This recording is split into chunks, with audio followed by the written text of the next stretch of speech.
الرحمن الرحيم warahmatullahi wabarakatuh.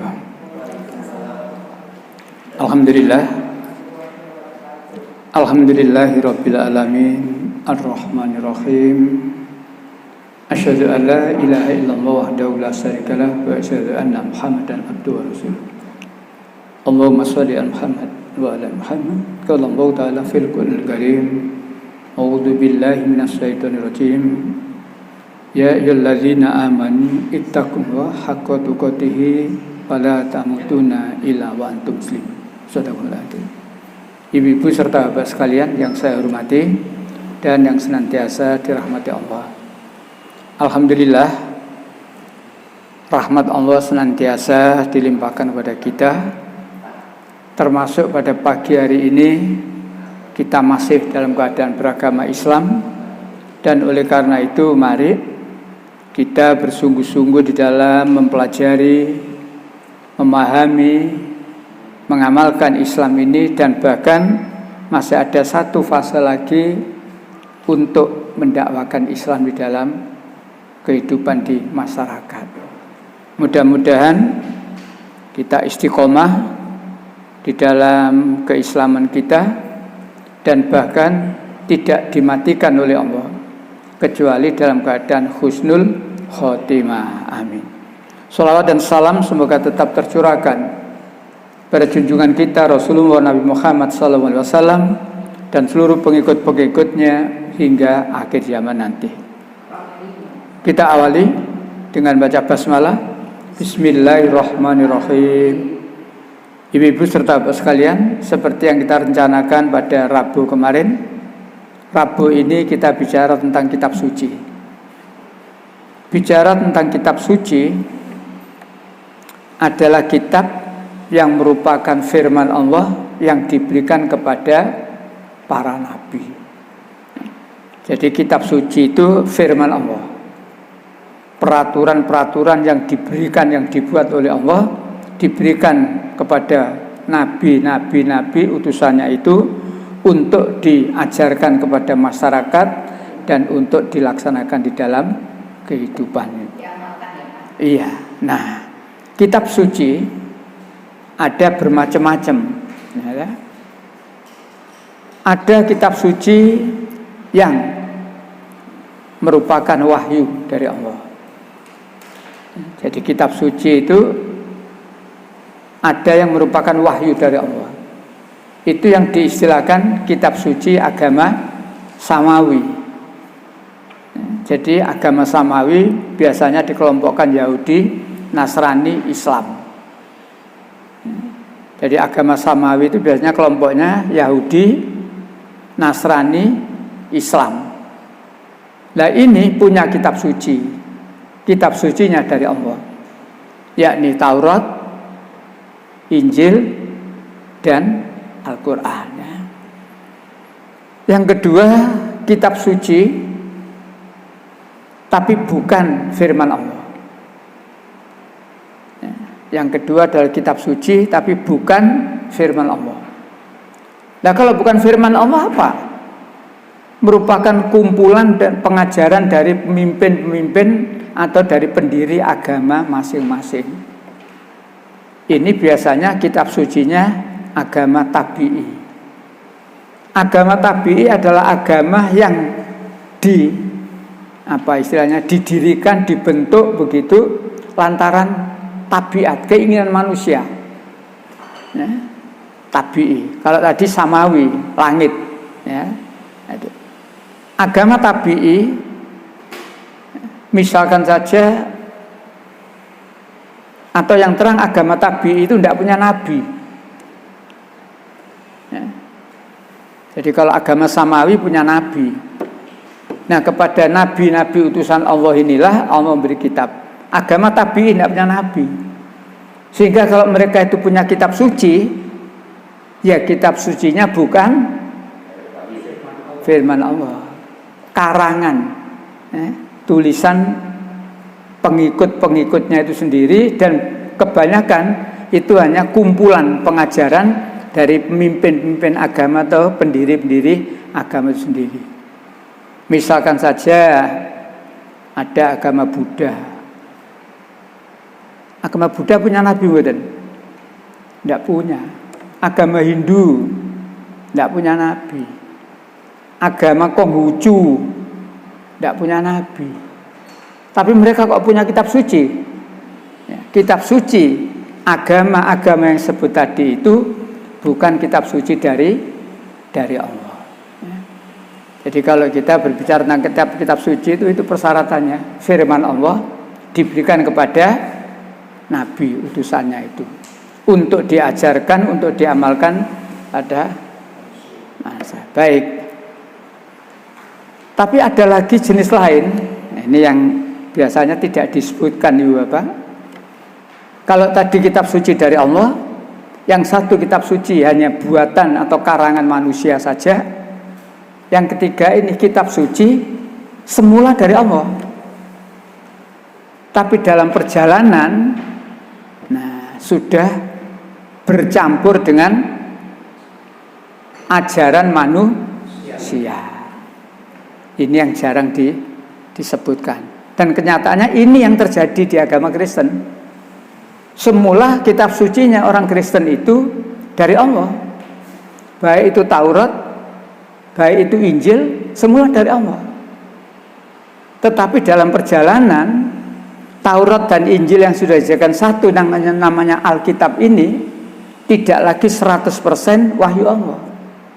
Di dalamnya sudah banyak bercampur dengan ajaran manusia. Khususnya surat Paulus yang jumlahnya 14 surat itu. Sehingga di dalam Alkitab ini ya masih ada firman Allah, tapi juga ada banyak ajaran-ajaran manusia. Seperti pada pertemuan kita yang kapan itu, yang saya minta tolong Pak Samsul dibacakan yang dari itu loh. Islam meruntuhkan iman sang pendeta. Profesor doktor ini ahli perjanjian baru, didukung oleh 74 pakar teolog. Setelahnya melakukan penelitian, kesimpulannya adalah Alkitab ini hanya 18% yang wahyu Allah. Jadi yang ngomong, yang ngatakan itu bukan orang Islam, justru orang Nasrani, pakar teologi, ahli perjanjian baru. Ya. Luar biasa. Kalau yang ngomong orang Islam barangkali bisa dipanggil ke Polda itu. Kamu jangan membuat macam-macam, kacau ya. Nah, itulah keadaannya. Jadi kitab suci 100% wahyu Allah. Kitab suci 100% buatan manusia. Dan kitab suci yang asalnya firman Allah dalam perjalanannya bercampur dengan atau ajaran manusia. Nah, itulah. Kira-kira yang kitab suci kita yang mana?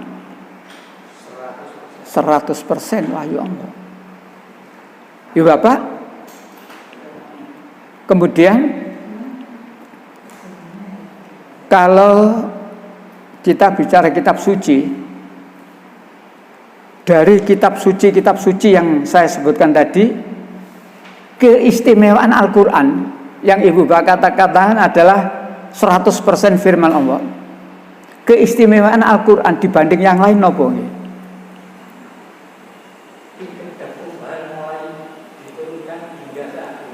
Satu diantaranya. Ya. Jadi Allah menjamin Quran ini harga mati, istilah saya kan gitu ya. La mubadilah li kalimati. Ya. Tidak ada orang yang bisa merubah kalimat-kalimatnya. Itu tempo hari sudah kita baca ayatnya itu 6:115 itu. Watamat kalimat rabbik. Jadi surat 6 ayat 115. Telah sempurnalah tamat kalimat Tuhanmu, wahyu dalam Al-Quran, sebagai kalimat yang benar dan adil. Tidak ada yang dapat merubah-rubah kalimat-kalimatnya, dan dialah yang maha mendengar lagi maha mengetahui. Itulah Al-Quran. Ya. Satu diantaranya yang kita garis bawahi adalah la mubadilah li kalimati. Tidak ada yang bisa merubah firman-Nya. sejak diturunkan hingga akhir zaman nanti, Al-Quran cetakan mana saja, dibuat oleh siapa saja, tidak akan ada perubahan. Salah satu keistimewaan Al-Quran, ya. Beda dengan kitab yang lain. Katakanlah Alkitab. Alkitab dicetak tahun ini dengan tahun yang kemarin. Kepada Bapak tempo hari sudah saya sampaikan, ya, keadaan Alkitab dari tahun ke tahun, ya, sudah banyak beda dalam pasal dan ayat yang sama. Belum lagi pasal ini dibanding dengan pasal itu, ayat ini dibanding dengan ayat itu. Dalam pasal dan ayat yang sama, beda Alkitab tahun cetakannya sudah berbeda. Nah, Al-Quran cetakan tahun berapa saja? Cetakan tahun sebelum kemerdekaan, ya. Cetakan kapan saja, Al-Quran tidak akan mengalami perubahan. Ada banyak keistimewaannya. Yang lain barangkali, apa keistimewaan Al-Quran? Dijamin sendiri oleh Allah. Ya, dijamin sendiri oleh Allah, ya. Mudah, satu-satunya kitab yang mudah dihafal oleh manusia. Katakanlah pendeta, jangankan lagi menghafal saat gini, jangankan lagi pendeta atau pastor, yang tertinggi itu loh, paus. Kalau pastor kan terendah, pastor, uskup, ya, masih terendah. Yang tertinggi paus, yang topinya putih kecil itu, suruh menghafalkan ini. Jangankan lagi saat gini, satu kitab saja Kejadian, ini apal kepengen roh. Ya, termasuk buku-buku atau kitab-kitab lain. Profesor, doktor di bidang biologi katakanlah, membuat buku tentang biologi, dikarang sendiri, dikonsep sendiri, diketik sendiri, setelahnya jadi, ayo suruh menghafalkan kalau dia bisa. Al-Quran insya Allah. Dan sudah terbukti Al-Quran ini tidak sedikit orang-orang yang bisa menghafal dengan benar. Bahkan orang yang tidak beragama Islam pun, tetangganya masjid, kalau dia mendengar ketika sholat yang bacanya jahar, Al-Fatihah dibaca, karena seringnya dia mendengar, walaupun dia tidak Islam, apa loh Pak Al-Fatihah Pak? Itulah Al-Quran, satu-satunya kitab, ya, yang mudah dihafal. Makanya kalau kita ingin menunda kepikunan, nah kan gitu loh. Kalau kita ini ingin menunda kepikunan, banyak membaca, terutama membaca Al-Quran. Nah, banyak keistimewaan Al-Quran itu, ya. Termasuk satu-satunya kitab yang paling banyak dibaca di dunia ini, Al-Quran. Dengan selisih waktu, Surabaya sudah masuk waktu, katakanlah duhur, Lamongan belum. Selisih berapa menit? Lamongan masuk waktu duhur, Semarang belum, dan seterusnya. Berarti Surabaya baca Quran, mungkin Lamongan belum baca. Sekian menit nyusul, sini belum selesai, nyusul. Manusia membaca Al-Quran tidak akan pernah berhenti dengan perbedaan waktu itu. Apalagi sholat itu 5 kali sehari. Adapun Alkitab seminggu sekali gak kober, gak popo, enak kok Alkitab. Maaf ya Bapak, ini bukan pelecehan, tetapi sungguh andai kata seluruh kitab suci, baik itu yang dari agama samawi maupun dari agama tabi'i, seluruh kitab suci kumpulkan, jangan ada yang curang, jangan ada yang nyimpen arsip, jangan ada yang disimpan di pokoknya jangan curang. Kumpulkan semuanya di Gelora Tambak Sari. Kalau sudah, siraman bensin.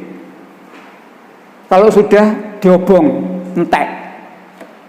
Kok sangar ngono, Pak? Nah, berarti semua agama tidak memiliki kitab suci yang sudah dibakar habis. Aku duwe flash disk, Pak, curang berarti. Nanti nyimpen flash disk berarti curang. Pokoknya tidak boleh curang, betul-betul habis. Begitu sih, terbakar habis. Pertanyaannya, kitab suci yang mana yang bisa ditemukan kembali? Al-Quran. Mengapa demikian? Banyak ngapa? Panggil saja santri-santri Yayasan Latifatul Qalbi. 30 orang. Per orang 1 juz. Lebih-lebih kalau dipanggilkan ya, anak-anak dari pesantren yang memang jurusannya Tahfidzul Quran. Kalau ingin cepat selesai, panggil 114 santri. Tiap santri cuma 1 surat. Beres. Apapun alasannya, tapi ini fakta. Tidak akan bisa ditemukan kembali kitab suci yang lain. Kecuali hanya Al-Quran saja. Berbahagialah kita. Berbahagialah kita punya kitab suci yang betul-betul ya, dijamin oleh Allah. Inna nahnu nazzalna dzikra. 15 ayat 9. Sesungguhnya kamilah yang menurunkan Al-Quran dan pasti kami pula yang memelihara. Allah yang memelihara. Bagaimana cara memelihara? Bukan terus mendirikan apa ya, seperti pemilu ada pos itu enggak. Cara memeliharanya adalah dimudahkan bagi orang-orang yang memang berusaha menghafal Al-Quran, dimudahkan. Sehingga andai kata seperti tadi Quran dibakar habis, kita tidak akan bingung untuk menyusun kembali. Baik, Ibu Bapak yang saya hormati, ciri khas kitab suci di samping itu tadi, maka kitab suci itu tidak ada ayat yang bertentangan di dalamnya. Kalau di dalamnya ada ayat yang bertentangan, maka kitab itu tidak bisa disebut sebagai kitab suci. Jadi kitab suci itu di samping firman Allah 100% dari Allah, tidak bisa dirubah dan sebagainya. Ditambah juga kitab suci itu di dalamnya tidak akan ada pertentangan ayat. Surat 4 ayat 82. Maka tidaklah mereka menghayati, mendalami Al-Quran. Sekiranya Al-Quran itu bukan dari Allah, pastilah mereka menemukan banyak hal yang bertentangan di dalamnya. Teliti Al-Quran itu. Ini tantangan. Teliti Al-Quran. Tidakkah mereka meneliti, memahami tentang Al-Quran? Jika sekiranya Al-Quran itu bukan dari Allah, bukan dari Allah, pasti di dalamnya ada pertentangan ayat. Itu kalimat pasif. Saya rubah menjadi kalimat aktif. Karena Al-Quran itu dari Allah, maka di dalam Al-Quran tidak akan ada pertentangan. Ibu Bapak yang saya hormati, Quran itu ke dalam, manfaat Quran ke dalam untuk memperkuat keyakinan kita tentang kebenaran Islam, tentang kebenaran Al-Quran itu sendiri, ke dalam. Jadi manfaat Al-Quran ke dalam, artinya ke dalam untuk diri kita sendiri. Keluar, istilah saya jadikan peluru. Jadi keluar jadikan peluru. Peluru itu kan biasanya untuk nembak. Nembak siapa? Ya siapa saja yang perlu ditembak gitu. Maka tawarkan. Kita sudah beberapa kali membuka Alkitab ini yang di dalamnya terbukti ada banyak pertentangan ayat. Pertanyaannya, kalau kitab ini ada pertentangan ayat atau ada ayat yang berbeda bertentangan antara ini dengan itu, jawabannya apa? Kembali kepada An-Nisa 82 tadi. Jika sekiranya Al-Quran itu bukan dari Allah, di dalamnya pasti ada pertentangan. Karena Al-Quran dari Allah, maka tidak ada pertentangan. Nah, kalau kitab ini ada pertentangan, berarti bukan dari Allah. Atau minimal kategori 3 tadi. Asalnya dari Allah, dalam perjalanannya sudah bercampur dengan ajaran manusia. Untuk membedakan atau meyakinkan ini ajaran Allah dan ini ajaran manusia, gimana Bapak Ibu? Ini ajaran Allah.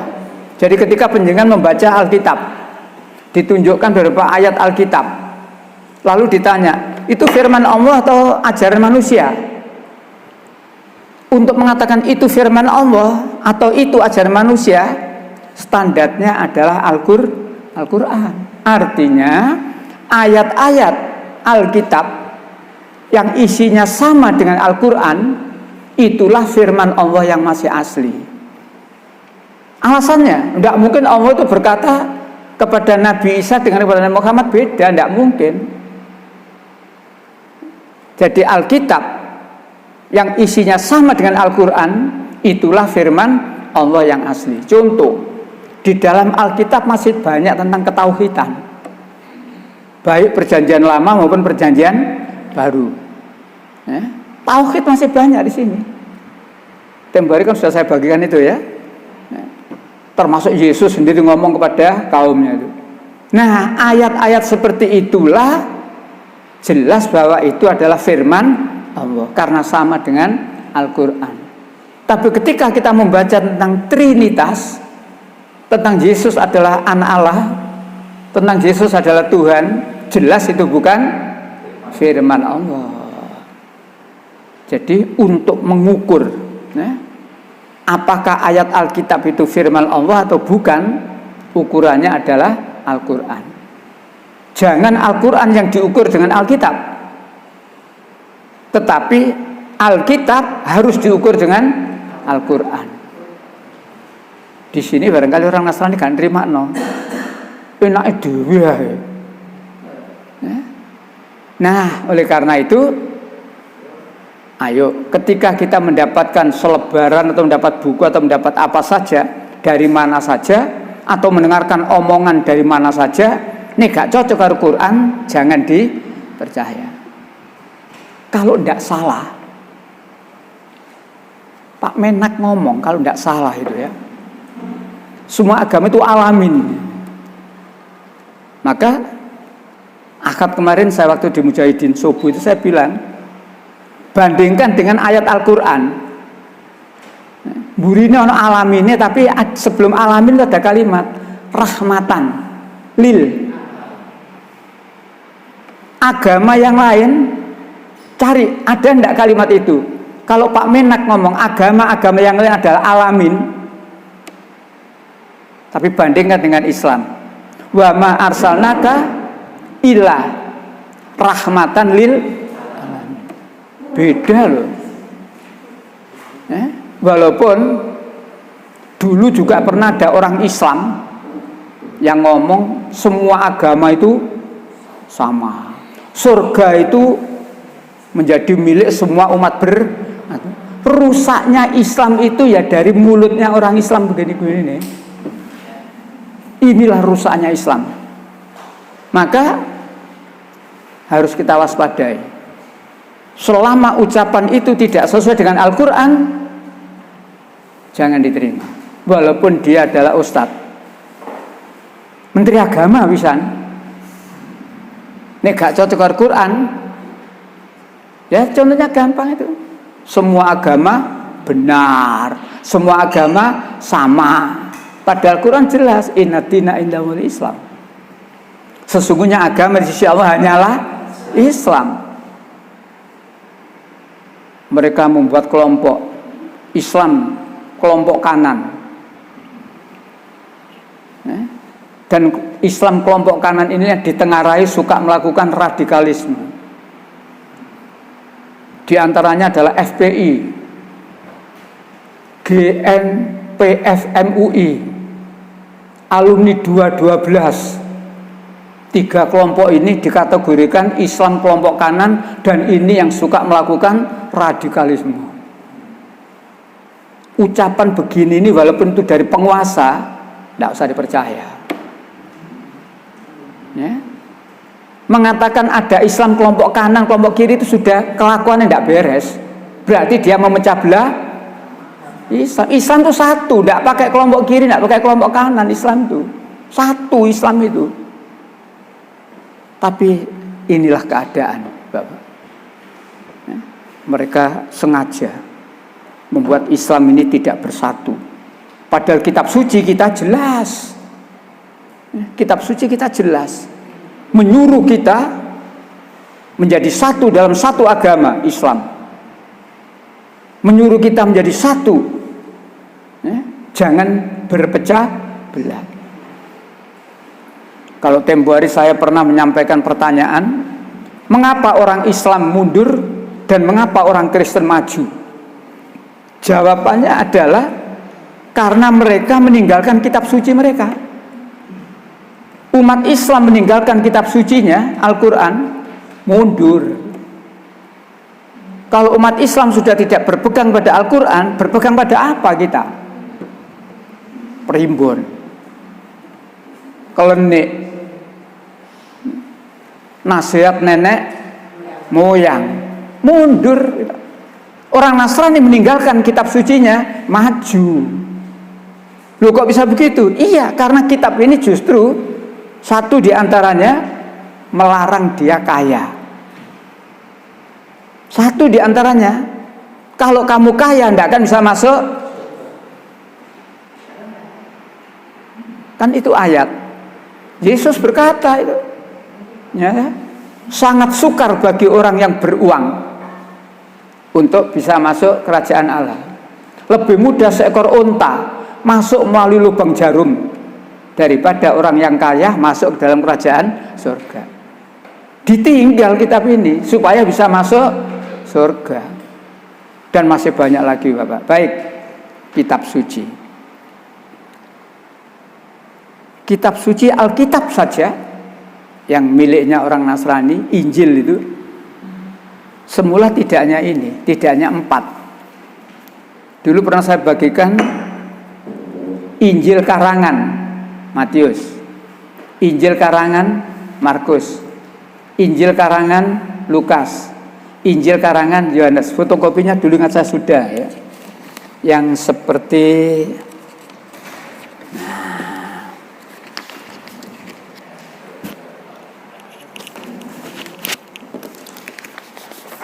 nah, yang ini Bapak, masih ingat yang dulu fotokopi ini? Injil karangan. Injil karangan. Injil karangan. Injil karangan. Ingat saya bagikan ini dulu. Jadi Injil itu jelas. Kalau kita ngomong Injil bukan firman Allah, tapi Injil adalah karangan manusia, kita punya pegangan. Zaman sekarang loh ya, ngomong gak ada dalil, kemana Mas jadinya Mas? Medaheng. Tapi kalau saya ngomong Injil karangan manusia, ini loh buktinya. Tapi yang sekarang bukan lagi ditulis karangan. Kata karangannya hilang. Yang ada sekarang Injil Matius, Injil Markus, Injil Lukas, Injil Yohanes. Terserah mereka merubah apapun, tapi saya punya. Ini asli. Ya. Saya tidak nambahi ketikan baru. Jelas di sini Injil karangan Matius, Injil karangan Markus dan seterusnya. Nah, dari ini saja jelas. Ya. Apalagi kita banding Injil karangan Matius hanya berapa pasal di dalam Alkitab itu.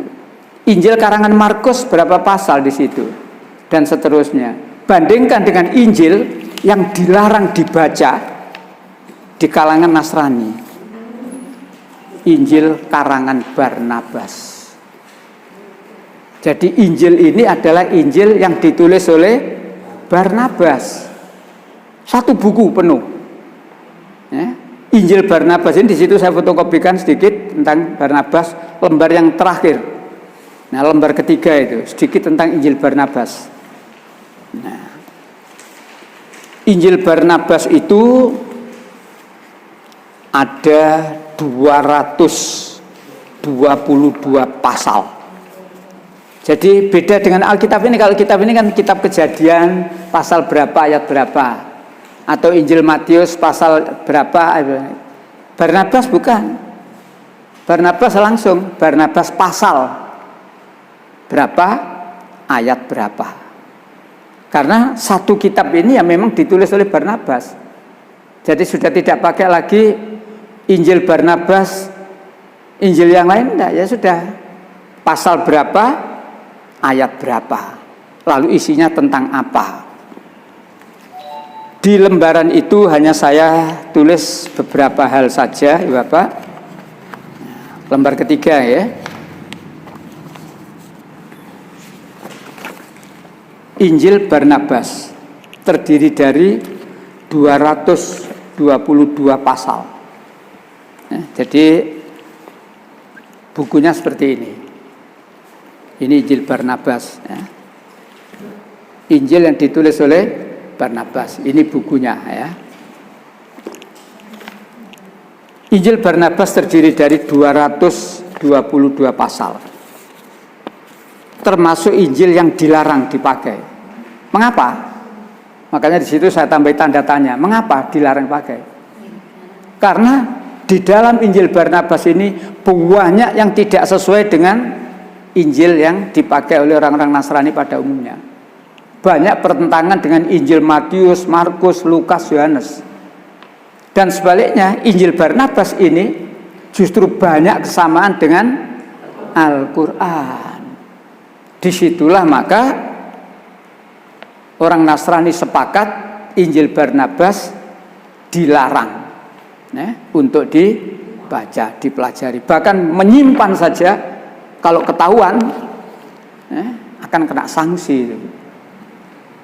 Nah, sedikit yang ada di Injil Barnabas, diantaranya pasal 1 ayat 1 sampai ayat 8, berita gembira dari Jibril kepada Maryam.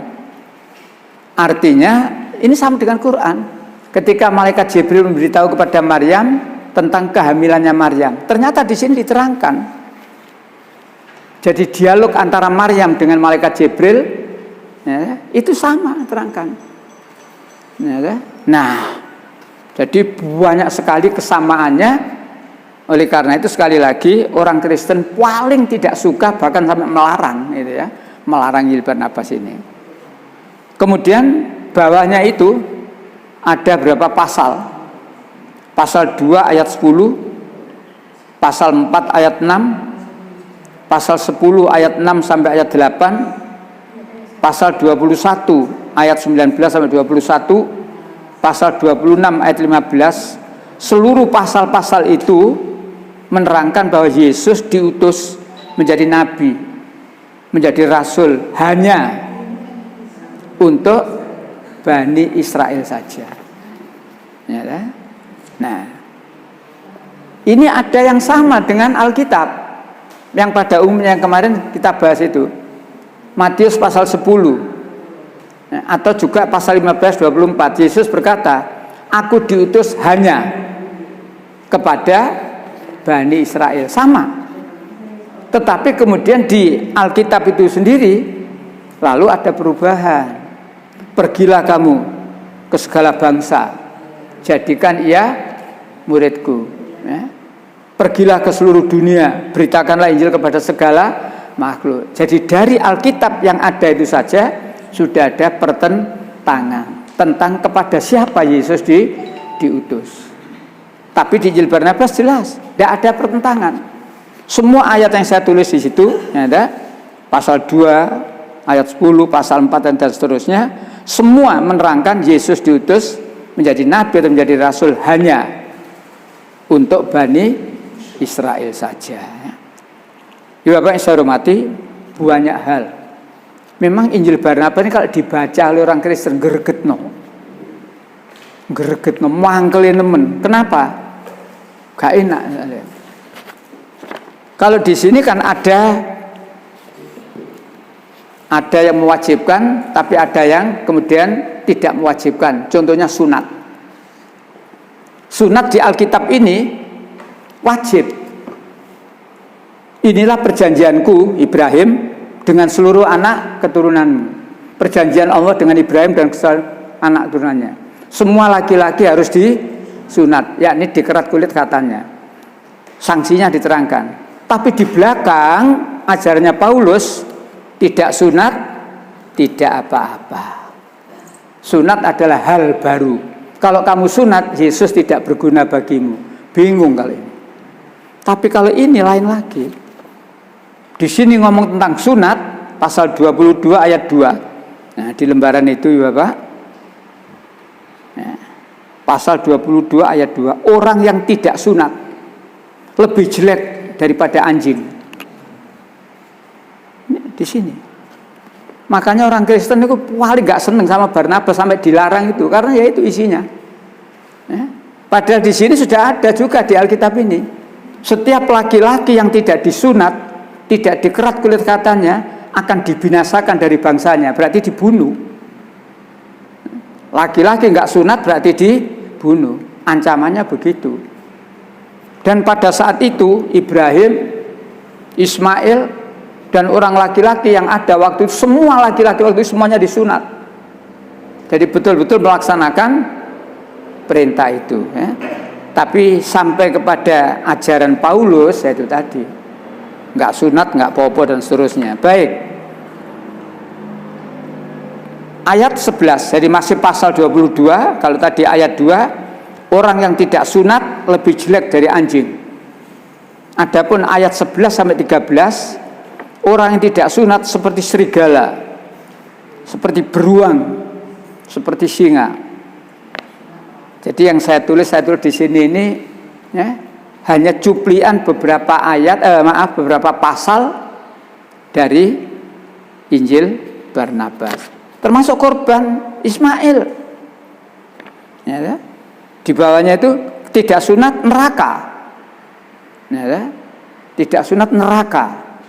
Baru kemudian di bawahnya lagi pasal 13 menerangkan korban Ismail. Termasuk menerangkan siapa yang disalib, jelas. Bukan Yesus, tapi Yudas Iskariot. Jadi termasuk miskin tadi yang saya katakan, mereka meninggalkan kitab sucinya, maju. Karena apa? Menurut Alkitab ini, orang Kristen itu tidak boleh kaya. Ternyata di sini juga. Jadi berarti ajarannya Yesus itu betul-betul ajaran akhirat, bukan ajaran dunia. Baik di Alkitab yang pada umumnya ini maupun di Injil Barnabas sama. Pasal 16. Bentar ya, supaya ibu bapak juga tahu. Pasal 16 ke 19.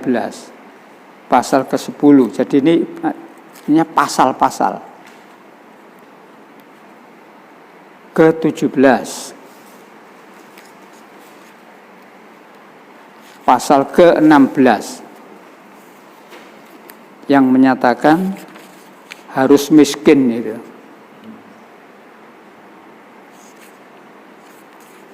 Tolong Bapak. Langsung ayat 14 itu aja. Iya. Ayat 14. Iya. Bahagialah kaum miskin yang benar-benar tidak mengindahkan kelezatan-kelezatan duniawi, karena mereka akan menikmati kelezatan-kelezatan kerajaan Allah. Berbahagialah kaum yang miskin. Ya.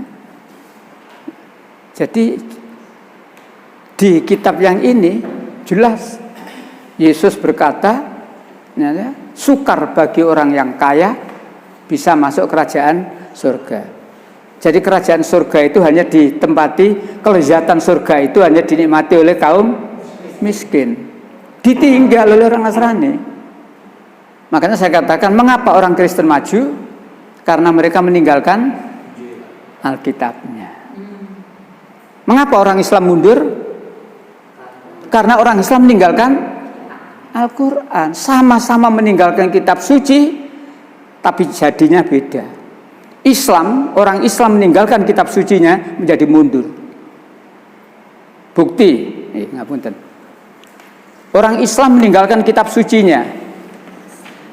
Misalkan Quran menyuruh kita watasimu bihablillahi jami'an wala tafarraqu. 103. Berpegang teguhlah kamu pada agama Allah. Jangan bercerai-berai. Karena ayat itu tidak digatekno, ditinggal begitu saja orang Islam, maka orang Islam bercerai-berai. Padahal menurut perintah Allah jadi satu. Berpegang teguhlah kamu pada agama Allah, yakni Islam. Iya. Dan berpeganglah kamu semuanya kepada tali Allah, Al-Quran. Dan janganlah kamu bercerai-berai. Itulah ya. Iya. Dan ingatlah. Sampun sampai di situ. Saya menerangkan dengan bukti. Istilah saya, orang Islam sudah meninggalkan ayat itu. Nah, itulah penyebabnya. Mengapa umat Islam mundur? Lagi-lagi kalau kita bicara kitab suci, yaitu karena kita sudah tidak berpegang sungguh-sungguh pada kitab suci kita, jadinya seperti ini. Lebih jauh Ibu Bapak, walaupun ini hanya sejarah, saya belum menangi ya, tapi ini sejarah. Pemilu pertama tahun 55, saya belum menangi, tapi saya masih umur 8 tahun gitu. Berarti belum nyoblos. Tapi sejarah, kata Bung Karno, jas merah, jangan suka melupakan sejarah. Pemilu pertama di Indonesia hanya 3 partai, PKI, PNI, Masumi.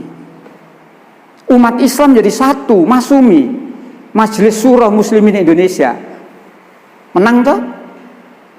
Sampai Pak Natsir pernah menjadi Perdana Menteri di Indonesia. Masumi berkibar. Tapi orang lain tahu kalau orang Islam ini dibiarkan berpegang pada kitab sucinya, bersatu, tidak bisa dikalahkan orang Islam ini. Maka mereka membuat cara. Ya opo carane orang Islam pecah. Padahal Allah mengatakan wala tafarraqu. Jangan kamu bercerai-berai. Pecah. Sehingga pemilu berikutnya tidak lagi 3 partai. Mungkin sudah 5 partai. 10 partai. Dan bahkan tempo hari 20 partai. Partai-partai yang menamakan dirinya Islam, sak buajek. Ojo sak Dayak, nong Dayak tersinggung. Sak buajek. Ono P3, ono PKB, ono PKNU, ono PKS, ono PAN, ono opo ae. Tapi nyatanya ya karena mereka pecah-pecah, tidak ada kekuatan. Itulah mengapa umat Islam kalah seperti ini. Jawabannya satu saja, karena mereka meninggalkan kitab sucinya Al-Quran. Oleh karena itu, Ibu Bapak yang saya hormati, balik lagi berbicara kitab suci. Tinggal kita taat, selamat, menang, tidak akan bisa dikalahkan. Berapa sih orang lain? Katakanlah statistik terendah kita sekarang, umat Islam 75%. Statistik terendah hari ini. Andai kata 75% itu ngumpul dari satu, yang lain cuma 25%, tidak bakal menang. Tapi karena mungkin Ibu Bapak masih ingat sinyalmen Rasulullah mengatakan akan datang satu zaman. Akan datang satu zaman. Umat Islam ini seperti makanan yang lezat dan kemudian diserbu dari segala penjuru. Seorang sahabat bertanya, "Ya Rasulullah, apakah umat Islam waktu itu jumlahnya sedikit?" Rasulullah mengatakan, "Tidak. Umat Islam waktu itu jumlahnya banyak." Sahabat bertanya lagi, "Ya Rasulullah, umat Islam jumlahnya banyak, yang lain yang sedikit kok berani menyerbu ya Rasulullah?" "Ya," kata Rasulullah, "karena umat Islam kondisinya seperti buih. Napa buih niku? Busa untuk ketika panjenengan belum memakai mesin cuci, sik pakai bak gitu, dikasih rinso, dikasih air, semakin diopiok-opiok semakin tinggi buihnya. Diuncali kelereng satu saja bisa nahan, tidak bisa long buih kok. Nah, lalu sahabat bertanya lagi, mengapa kondisi umat Islam seperti itu ya Rasulullah? Rasulullah jawab, umat Islam saat itu sudah terkena penyakit al-wahn, terlalu cinta dunia. Apakah sinyalemen Rasulullah itu sudah sampai hari ini di Indonesia? Oh alam. Di Indonesia sekarang umat Islam mayor atau minor? Mayor. Merasa aman atau sering diganggu kita? Itulah. Kalau dulu Arswendo dalam polling, kemudian tersusun urutan ke-1 siapa dulu zaman Arswendo? Pak Harto. Nabi Muhammad urutan ke-3. Masih ingat itu? Arswendo. Cuma secara hukum Arswendo tidak salah. Ketika Arswendo membagikan kertas polling itu isinya hanya tulis idola saudara, tidak pakai nyebut nama, tidak ada perbandingan nama-nama, tidak. Jadi misalkan penjaringan semuanya dikasih kertas, tulis idola saudara, terserah mau nulis awake dhewe, mau nulis bapak, terserah. Jadi secara hukum sebetulnya Arswendo tidak salah. Ketika kertas itu ngumpul semua direkap, kok yang dilalah nomor 1 Pak Harto, nomor 3 Nabi Muhammad. Umat Islam berontak, Arswendo kecemplung karena dia pemret, dia pemimpin redaksi, tanggung jawab. Yang ini kemarin nemen, belum lama ini Sukmawati banding Nabi Muhammad karo bapak nih. Lho nemen dah. Nemen. Kalau dibanding Arswendo tidak pakai membanding nama. Kalau ini kemarin jelas Nabi Muhammad dibanding karo bapak nih. Tapi umat Islam tidak ada yang protes lagi.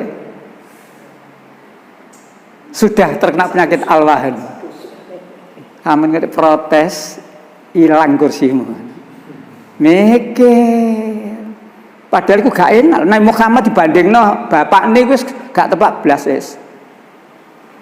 Salah seorang pimpinan PDI mengatakan kasus Sukmawati jangan diperpanjang. Beres lah. Beres. Sebelum itu, tapi tidak di Indonesia. Sebelum itu ayat-ayat setan. Salman Rushdie. Pendek kata yang namanya Islam ini, kitab suci ini, nabi ini, diserang tentean nih. Kalau penjenengan sudah pernah baca Islam Invasion yang ditulis oleh Robert Murray, gak enak itu. Semua yang diucapkan itu kebohongan, tuduhan-tuduhan yang gak beres itu, termasuk pidato Yusuf Roni di banyak gereja di Indonesia, dan kasusnya itu kemudian menjadi masalah ketika pidato di gereja Maranatha. Ustadz B. Arifin kemudian menanggapi, mengadakan tabligh akbar di Masjid Mujahidin Perak. Dan ternyata apa yang disampaikan oleh Yusuf Roni itu kebohongan dan pelecehan terhadap Al-Quran, pelecehan terhadap Islam. Disinilah maka ayo, selagi kita ini mau betul-betul membanding kitab suci milik kita, Al-Quran, kitab suci yang lain, maka dengan perbandingan seperti ini Bapak, sekali lagi perbandingan agama itu satu, lebih menguatkan, lebih meyakinkan kita tentang kebenaran Islam. Jadi jangan salah dalam buat kesimpulan. Ya. Di bendel yang sudah saya berikan itu, urgensi mempelajari perbandingan agama, saya tulis itu. Jadi bukan kita mengolok-olok, enggak. Bukan kita menjelek-jelekan, enggak. Betul-betul kita membanding. Kitabmu berbunyi bagaimana, kitabku berbunyi bagaimana. Kita banding. Mana yang rasional, mana yang irasional. Mana yang bisa dikerjakan dan mana yang tidak bisa dikerjakan. Seperti halnya tanda iman menurut Al-Quran. Tanda iman menurut Al-Quran jelas. Surat 8 ayat 2 dan ayat 3. Sesungguhnya orang-orang yang beriman adalah mereka yang apabila disebut nama Allah gemetar hatinya. Terus? Dan apabila dibacakan ayat-ayatnya kepada mereka bertambah kuat imannya. Terus? Dan hanya kepada Tuhan mereka bertawakal. Ada 3 syarat. Ditambah ayat 3. Yaitu orang-orang yang melaksanakan sholat dan yang menginfakkan sebagian dari rezeki yang kami berikan kepada mereka. Kalau di total ayat 2 dan ayat 3 ada 5 syarat. Baru kemudian ayat 4 Allah mengatakan ulaika, iya. Mereka itulah orang-orang yang benar-benar beriman. Nah, terus? Mereka akan memperoleh derajat tinggi di sisi Tuhannya dan ampunan serta rezeki nikmat yang mulia. Itulah tanda iman menurut Al-Quran. Dan 5-5-nya itu bisa kita kerjakan. Orang yang beriman itu ialah apabila disebut nama Allah gemetar hatinya. Ada rasa takut kita. Kalau kita ini tidak taat kepada aturan Allah. Kalau dibacakan ayat-ayat Al-Quran bertambah keimanannya. Jadi kalau ada orang dijak ngaji gak gelem, imannya entah berapa persen itu. Karena dengan ngaji, dengan membaca, mengkaji Al-Quran, itu adalah untuk menambah iman. Dan yang ketiga, mereka bertawakal kepada Allah. Keempat, mendirikan sholat. Kelima, melakukan hartanya. Itu baru Allah mengatakan ulaika humul mu'minuna haqqan. Mereka itulah orang beriman dengan sebenar-benarnya. Tanda iman menurut Alkitab yang tembarip dengan sempat cerita itu ya. Salah satu diantaranya di poin yang keempat, sekalipun mereka minum racun maut tidak akan bawa celaka. Jadi kalau ini dipraktekkan, wurung dadi wong iman akhirnya mati. Ditambah lagi di pasal yang lain, orang beriman itu kalau toh mengatakan kepada gunung, berpindahlah kamu, gunung itu juga akan, mana mungkin.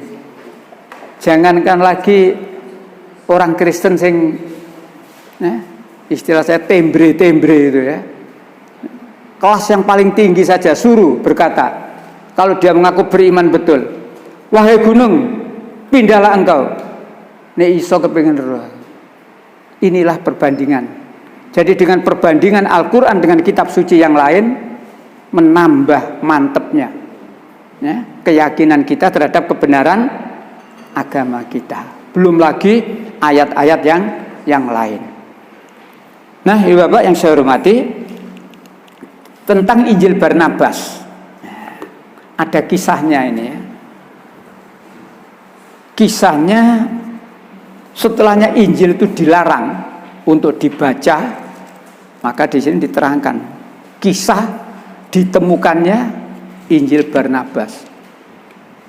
Jadi seorang pastor bernama Framirindino punya sahabat karib yang kebetulan sahabat karibnya itu ditugasi untuk menjaga perpustakaannya Paus di Vatikan, Roma.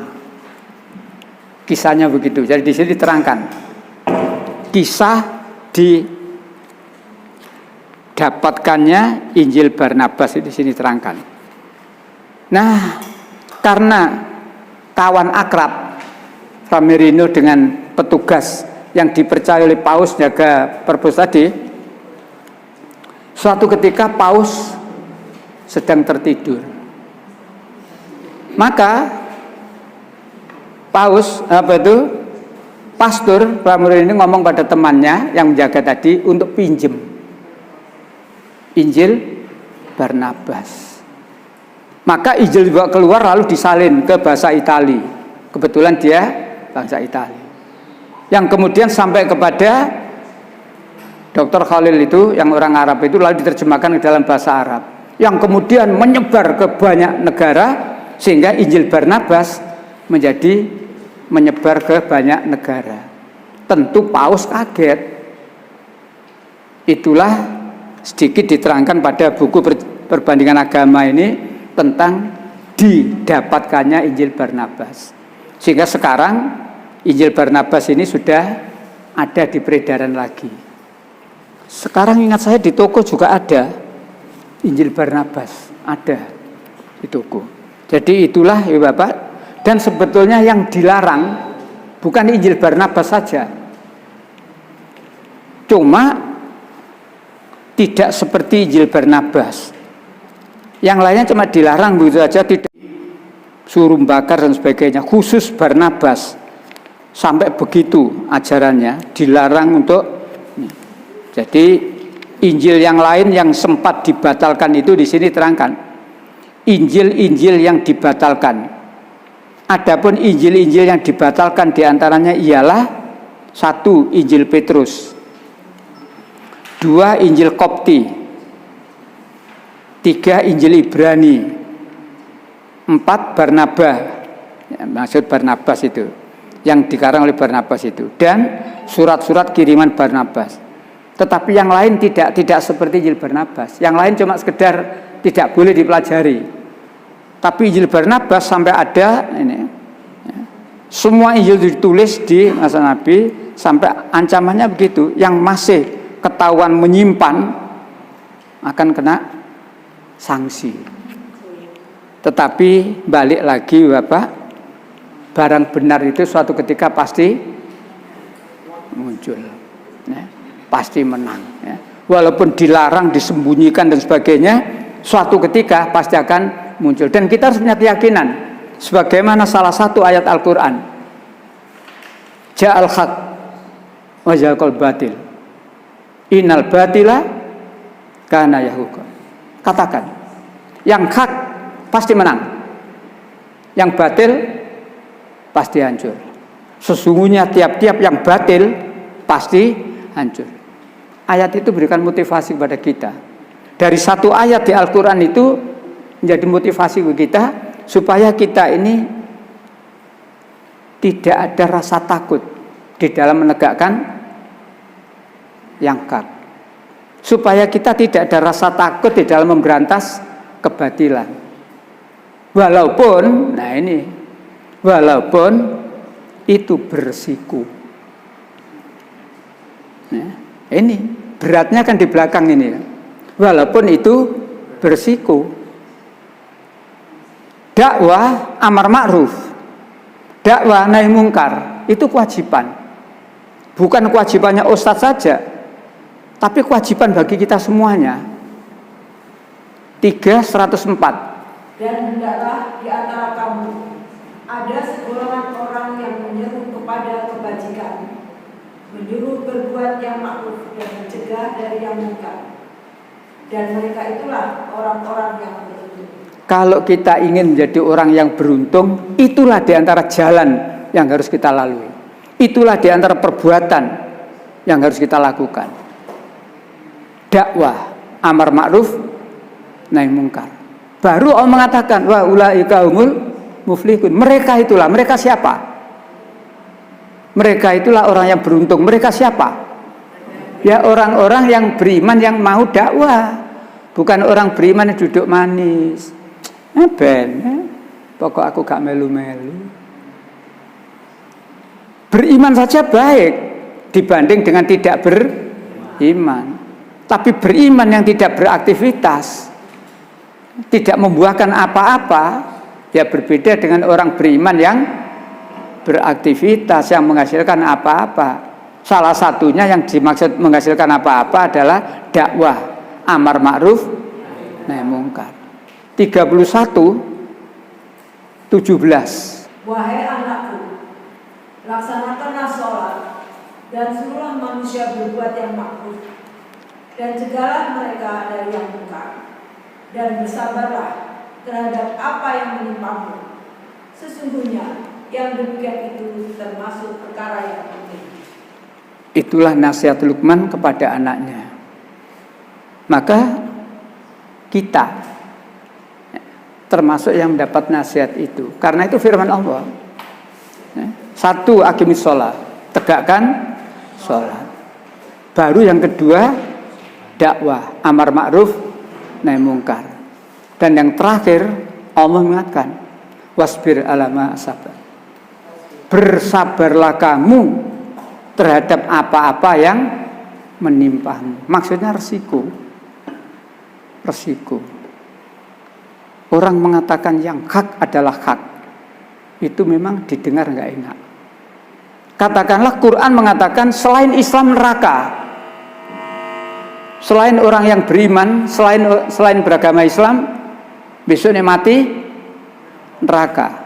Ibu bapak yakin atau tidak yakin atau ragu-ragu?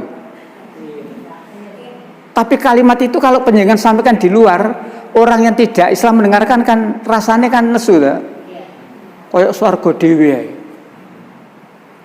Nah, karena itu firman Allah, katakan selain Islam neraka. Dan kita orang Islam banyak yang tidak tahu bahwa sebenarnya saya dan panjenengan ini di mata orang Kristen, saya dan panjenengan adalah calon penghuni neraka. Baru sudah dibacakan Pak Samsul, abjad itu ya. Jadi di Alkitab itu, saya tidak tahu punyanya Butri itu belakangnya ada kamus tidak Butri itu. Di punya saya ada kamus, karena Alkitab lain cetakan lain. Ya. Ada yang pakai kamus di belakangnya, ada yang tidak. Jadi sama-sama Alkitab, tapi beda. Kebetulan punya saya ini ada kamus di belakang. Dari kamus ini kita cari huruf N. Masih ingat Bapak ya? N. Neraka. Neraka (2) ialah tempat siksaan orang-orang yang sudah mati, yang di masa hidupnya tidak mengikuti Yesus Kristus. Jadi saya dan panjenengan karena tidak menjadi pengikut Yesus, besok nek mati, itu dasar Alkitab itu. Ya jangan marah. Sebaliknya kalau saya ngomong selain Islam neraka, ya aja nesu. Tapi seringkali yang disemprit lah wong Islam dong ya. Mbok ojo ngono, gak toleran. Ini loh, yang nyemprit biasanya wong Islam apa gak Islam? Wong Islam yang nyemprit. Orang lain ndak berani nyemprit-nyemprit. Sing nyemprit itu wong Islam. Padahal ayatnya jelas. Siapa ngomong Islam intoleran? Islam itu toleran. Oleh karena itu kewajiban kita ya Bapak, berangkat dari isi kitab suci, apa tujuan mereka jawab? Apa tujuan mereka jawab? Jawabnya bukan dengan emosi, tapi dengan ayat-ayat Al-Quran. Islam dikatakan intoleran. Kamu yang intoleran. Islam ini toleran. 256. Stop. Tidak ada paksaan dalam menganut agama Islam. Mengapa tidak ada paksaan? Lanjut. Sesungguhnya telah jelas perbedaan antara jalan yang benar dengan jalan yang sesat. Sudah jelas perbedaan mana jalan benar dan jalan sesat. Manusia bisa membedakan mana jalan benar, mana jalan sesat? Mengapa bisa membedakan? Karena kita diberi PPH, pendengaran, penglihatan, hati nurani plus petunjuk Al-Quran. Selama manusia mau menggunakan itu 4 komponen tadi, pendengaran, penglihatan, dan hati nurani plus petunjuk Al-Quran ini, orang tahu ini jalan bengkok menuju ke neraka, ini jalan yang diridhoi Allah menuju ke surga, tahu orang. Tapi orang tidak dipaksa. La ikraha fiddin. Tidak ada paksaan untuk menganut agama Islam. Terserah kamu. Itulah Islam. Jadi kalau ada orang mengatakan Islam itu intoleran, justru terbalik. Justru terbalik. Satu lagi ayat untuk menangkis tuduhan mereka, 18:29. Dan katakanlah Muhammad, kebenaran itu datangnya dari Tuhan. Terus? Barang siapa menghendaki beriman, hendaklah dia beriman. Terus? Dan barang siapa menghendaki kafir, biarlah dia kafir. Itulah Al-Quran. Katakan Muhammad, kebenaran dari Tuhanmu. Al-Quran ini loh kebenaran. Al-Quran dijamin kebenaran. Al-Quran diturunkan oleh Allah sempurna. Al-Quran diturunkan oleh Allah seluruhnya benar. Tetapi lagi-lagi Allah mengatakan tidak dipaksa. Faman sa'a falyu'min. Siapa yang menghendaki beriman silakan beriman. Faman sa'a falyakfur. Siapa yang menghendaki kafir silakan kafir. Di mana paksaannya? Tidak ada.